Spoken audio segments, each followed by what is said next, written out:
Fala pessoal, tudo bem? Eu sou o professor Vinícius Morivalho e esse é o canal Hidráulico. Hoje nós vamos resolver o exercício 2.26 do capítulo 2 do livro Hidráulica Básica. Vamos então ao enunciado do exercício. Considere o escoamento permanente de água em uma tubulação retilínea de 200 metros de comprimento, de um certo material, com diâmetro igual a meia polegada. Em uma seção A, na cota 100 metros, a altura d'água em um piezômetro é de 3 metros. E em uma seção B, na cota 100,5 metros, a altura d'água em um piezômetro é de 2 metros. Determine, letra A, o sentido do escoamento e, letra B, a vazão que escoa. Suponha escoamento laminar e depois verifique se a hipótese está correta. Vamos então colocar aqui primeiro as informações relativas aos dados que ele nos fornece. O L é igual a 200 metros. O diâmetro é igual a meia polegada. Tá? Uma polegada tem 25 milímetros. Então, é 25 por 2, 12,5 milímetros, ou 0,0125 metros, ok? Vamos começar com a letra A. Observem aqui que ele nos dá dois pontos, seção A e seção B, tá? Nesse exercício aqui eu não vou desenhar, e o importante é a gente saber essa informação aqui, ó, a altura d'água em um piezômetro. A altura d'água no piezômetro, o piezômetro serve para medir a pressão. A altura da água no piezômetro me dá a carga de pressão naquele ponto. Então, no ponto A, nós temos duas informações aqui. A carga de posição do ponto A, que é 100 metros. E nós temos a carga de pressão, que é a altura que a água sobe no piezômetro. 3 metros. Tá? No ponto B, nós temos o ZB, que vale 100,5 metros. E nós temos a carga de pressão no ponto B, que é a altura que o piezômetro sobe, que é de 2 metros, ok? Então, aqui é igual a 2 metros. Observem que o diâmetro ele é constante, tanto para a seção A como para a seção B. Tá? Então,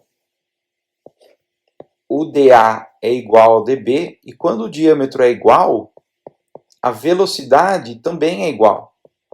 Tá? E, consequentemente, a carga cinética vai ser igual também. Então, a gente não precisa analisar em termos de carga hidráulica, nós podemos analisar em termos de carga piezométrica. Tá? Por quê? Porque ele quer o sentido do escoamento. Eu sempre perco carga hidráulica no sentido do escoamento. Então, eu vou fazer uma análise aqui, nós vamos verificar em que ponto que eu tenho uma carga hidráulica ou uma carga piezométrica maior, se é em A ou se é em B, ok? Então vamos começar calculando a carga piezométrica de A. A carga piezométrica de A é ZA mais PA sobre gama, tá? Então é 100 mais 3 e é igual a 103 metros, ok? Nós temos também a carga piezométrica de B, que é ZB mais PB sobre gama, ok? E aí vai ser 100,5 mais 2, ok? Então vai dar 102,5 metros.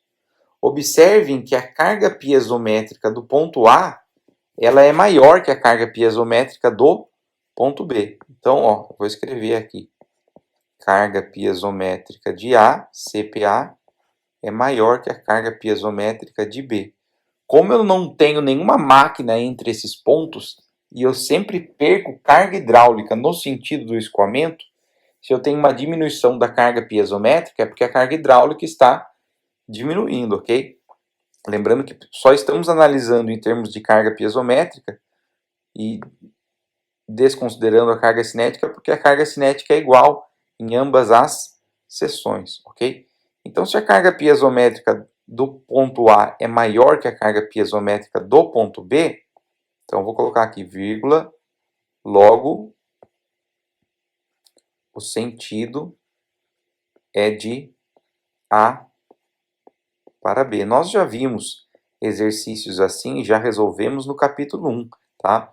E importante, isso acontece às vezes de eu colocar algum exercício parecido na prova, o aluno coloca o sentido do escoamento, mas ele não prova, ou ele calcula a carga piezométrica, mas ele não coloca a relação de maneira completa. Então é importante que você estabeleça essa reação. Carga piezométrica do ponto A é maior que a carga piezométrica do ponto B, por isso que o sentido vai ser de A para B, ok? Então essa era a letra A do exercício 2.26. Nós vamos agora resolver a letra B do exercício, que fala assim, ó, a vazão que escoa, tá? Então aqui ele quer que a gente calcule a vazão que escoa. Então vamos agora para a letra B, tá? Na letra B, ele quer saber a vazão, tá? Mas para a gente calcular a vazão, a gente precisa da velocidade, ok?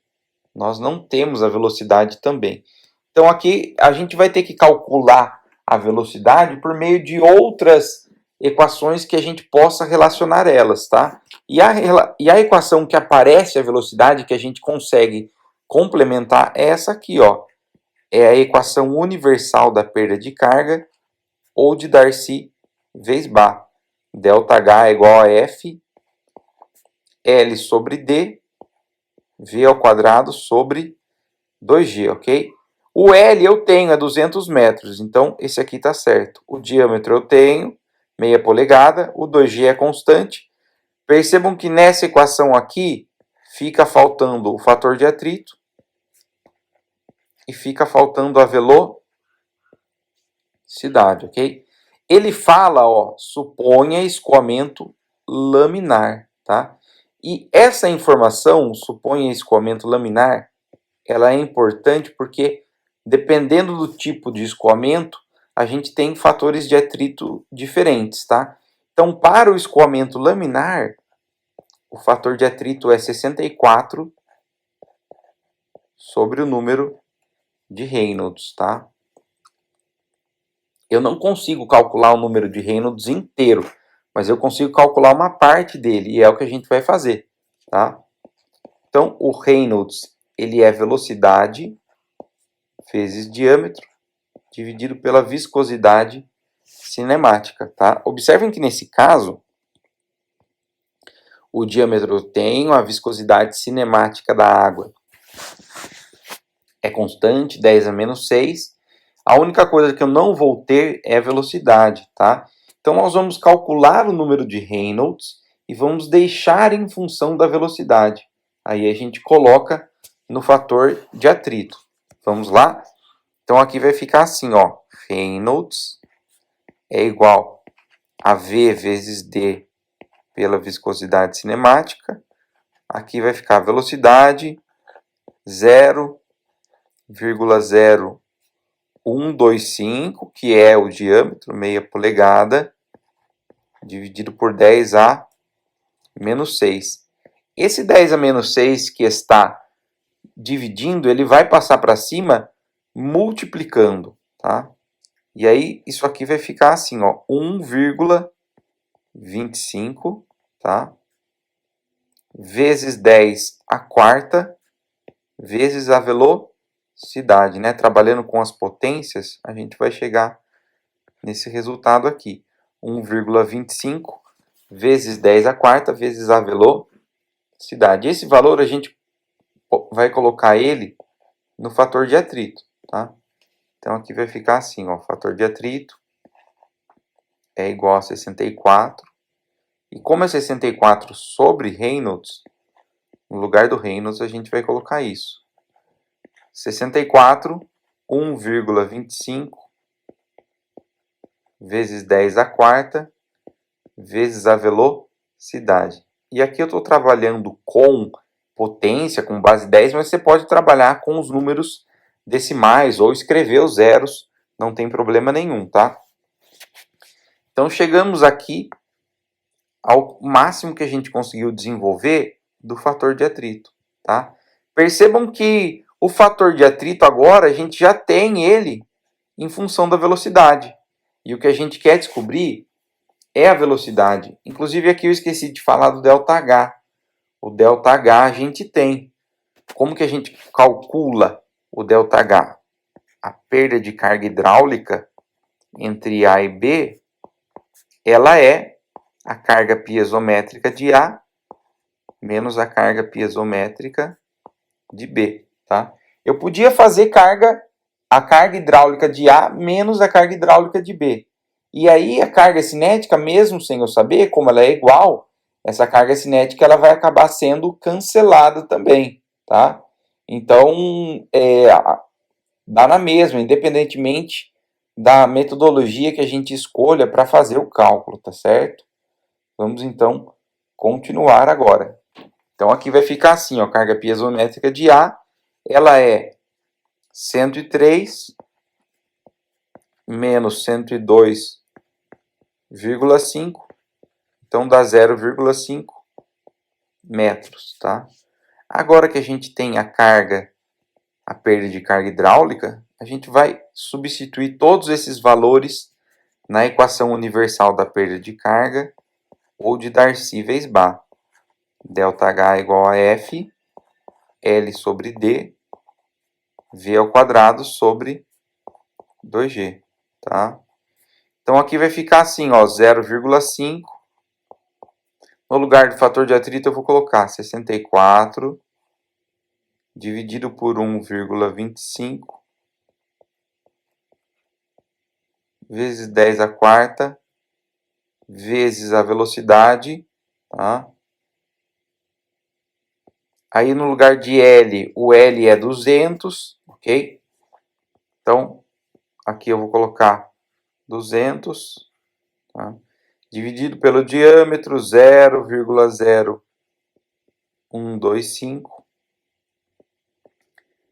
vezes a velocidade, ok?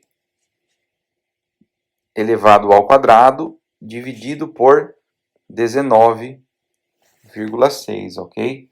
Então, a gente conseguiu aqui, né, fazer todas essas contas, e aqui vai acontecer o seguinte, esse v ao quadrado, eu cancelo com esse v aqui. Então, aqui vai ficar v elevado a primeira, ok? E aí, pulando algumas etapas do cálculo, aqui vai ficar assim, ó. Na parte de cima, 0,5, né, do lado esquerdo. No numerador, a gente tem 64, né, vezes 200. E na parte de baixo, a gente tem, né, 1,25 vezes 10 à quarta, vezes 0,125, vezes 19,6, tá? Então, aqui, vamos ver o que vai acontecer aqui, tá? Na parte de cima, esse 64 vezes 200 dá 12.800. Então, aqui eu tenho 12.800 vezes a velocidade, ok? Lembrando que cancelou, agora está a velocidade elevado a primeira. E na parte de baixo eu tenho 1,25 vezes 10 à quarta. 10 à quarta é 10.000, tá? Vezes 0,0125 vezes 19,6. Dá 3.062,5. Então aqui fica 3.062,5, tá? Aí passando para lá, vai ficar assim, ó, 0,5 vezes 3.062,5 dividido por 12.800, ok? E aí a gente encontra que o valor da velocidade é 0,12 metros por segundo, tá?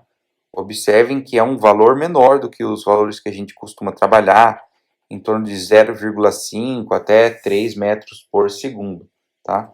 Então, 0,12 metros por segundo. Agora que a gente encontrou a velocidade, aí sim a gente vai encontrar a vazão, tá? Então, a gente precisava da velocidade primeiro. Para encontrar a vazão, a gente vai utilizar essa equação aqui, Q é igual a π, que é vazão, né? Π vezes d ao quadrado, dividido por 4 vezes a velocidade, ok? Então, Q é igual a π vezes o diâmetro 0,0125 ao quadrado, dividido por 4 vezes 0,12, tá? E aí, isso aqui vai dar 1,47, tá? Deixa eu arrumar aqui. 1,47 vezes 10 a menos 2 litros por segundo, tá? Ou, né, aproximadamente, aí a gente coloca um tiozinho aqui, 0,015 litros por segundo, né, que era a resposta do exercício. Percebam que nesse caso eu converti e coloquei na forma decimal. Lembrando que sempre, quando o valor que a gente tem, né, apesar da unidade de medida no sistema internacional ser metros cúbicos por segundo, quando a vazão é muito pequena, é comum que a gente coloque a resposta principal em litros por segundo, tá? Então está feito aqui a letra B. Está faltando um pequeno detalhe. Ele fala aqui o seguinte, ó, supõe escoamento laminar, e a gente fez isso. E aí depois ele falou assim, e depois verifique se a hipótese está correta. A gente utilizou esse fator de atrito, que é o fator de atrito para o escoamento laminar. A equação universal da perda de carga, essa aqui, ela vale para qualquer tipo de escoamento, laminar ou turbulento, e para todos os tipos de turbulento, né? Porém, o fator de atrito, nesse caso, é apenas para laminar. Então, a gente precisa verificar, porque se não for laminar, a gente está utilizando essa fórmula para calcular o fator de atrito, está errado, ok? Então, para verificar, é fácil. O que a gente vai fazer? Nós vamos calcular o número de Reynolds. Então, verificação, ok? Como que a gente calcula o número de Reynolds? Reynolds é a velocidade vezes o diâmetro dividido pela viscosidade cinemática. E agora a gente tem a velocidade. Então, conseguimos calcular o número de Reynolds. Reynolds é igual a 0,12 vezes o diâmetro, que é 0,0125. Precisa lembrar sempre de colocar em metros, tá? Dividido por 10 a menos 6, ok? E aí, isso aqui dá 1.500, ok? Então, ó, o número de Reynolds é igual a 1.500, que é menor do que 2.300.